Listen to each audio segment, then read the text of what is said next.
Donald Trump is now saying that the only way out for TikTok is a 50-50 split with America. But we, as the people of TikTok, deserve a say on who is our next leader. So let me show you your options. First up, we got Elon. I mean, for starters, there's no arguing the man's intelligence. I mean, bro might already have a Neuralink, for all we know. In terms of experience, he has multiple highly successful businesses in all types of industries, including social media. But X, still a bit of work in progress. In terms of aura, I mean, if we're gonna rank this off of like someone like Obama's walk, then for Elon, gets a 0 for low taper fade, which could be the most important metric to own TikTok. He does have a political bias, which could influence company policy. And as for wealth, bro's almost half a trillionaire. That's crazy. Okay, fine. Plus 10 aura points for that. Next, we ask, should we sell to Zuck? I mean, love him or hate him, he's a smart guy. And still to this day, unlike other companies the size of Meta, he retains 100% decision-making control for the company. He has over 3 billion people using his apps, so TikTok would likely be in safe hands, but that doesn't make up for the lack of aura. In fact, he's notoriously aura-free.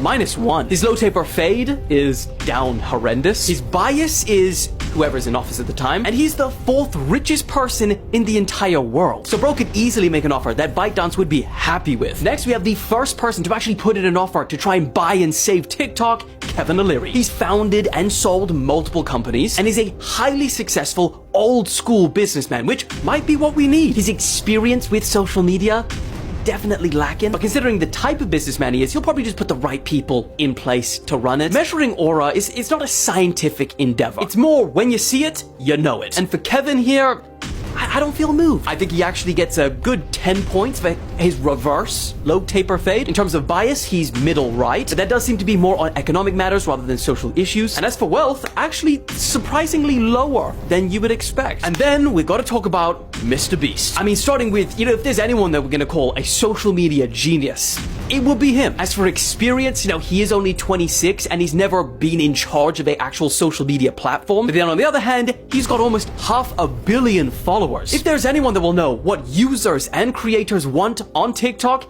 it'll be him. His aura, I mean, again, vibe-based thing, doesn't have the Obama walk. And while we still don't see a low taper fade, it's the best of our options, so 1 point. He doesn't seem to have any political bias. And while bro is definitely not like app buying rich like Zuck or Elon, he did say that he's gonna get help from other billionaires. That also makes us less confident that he can put in an offer that's gonna sweep ByteDance off their little feet. So there are your options. So who do you choose to be TikTok's next supreme leader?